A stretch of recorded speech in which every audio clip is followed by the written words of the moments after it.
after somebody actually schedules the call, just to be clear on this, we usually see about 72 hours still be the max time frame from the day that somebody's sitting there looking at the calendar for how far out they should be allowed to book. We don't ideally want to push too far into the future beyond that because we see the show rate start to degrade a lot as a result. The sooner that they book, the better. There is an argument where if they book too soon, they don't have enough time for consumption. So if you're having an issue with leads showing up through your call funnel that are undereducated and your salespeople are having to do an education call and they're getting mad about that and they're saying leads are too cold, then you likely need to actually add a little bit of time in between the time that they're allowed to book and the time that the actual call occurs. So be mindful of that, but 72 hours out is about the max. Usually about 24 hours is ideal because again, you want to have consumption occur. From here, we forward them over to a confirmation page, and on this confirmation page, we do what we call back-end selling system. So I have a set of best practices. There's 5 of them particularly, and literally all 5 of them come in handy when it comes to a call funnel, especially because it handles a lot of the education. Real quick so you can understand this, on the front end, when somebody is looking at the ad and then they click to the page, they're in a mode we call scanner mode. What they're trying to do is they're trying to be very energy conservative.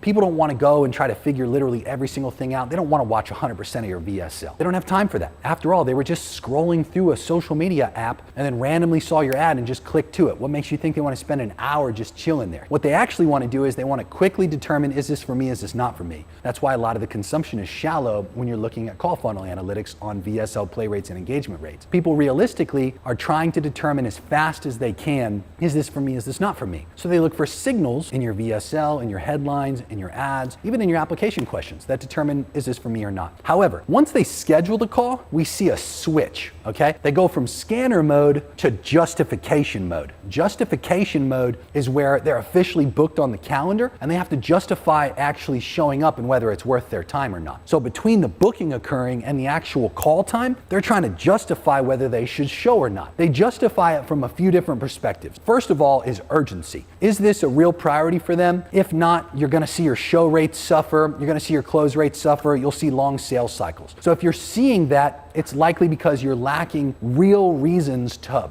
bump up what you want them to do on their priority list. It's just a lower priority for them, simply put. So you want to build things around urgency. Some of you have a nuclear level threat to your show rate, which is either a negative set of Trustpilot reviews, a negative AI model talking poorly about you and your business, or even worse, a negative Reddit thread. So if any one of these particular things are currently plaguing you, again, they're a nuclear level threat and they must be handled. But on your confirmation page, you might want to put something like a research video, which we refer to as a due diligence video. You sit down, you actively go through with them exactly what they'd otherwise find on their own, and you add frame to it. As an example, think about any time any country on earth has ever gone to war and just started bombing the living shit out of a country. There's a narrative behind it. There's a justification behind it. And they don't ever just go bomb the shit out of somebody without making the narrative exceptionally well known for why. You want to add some why behind why whatever negative exists about you and talk about it, add frame to it. All that starts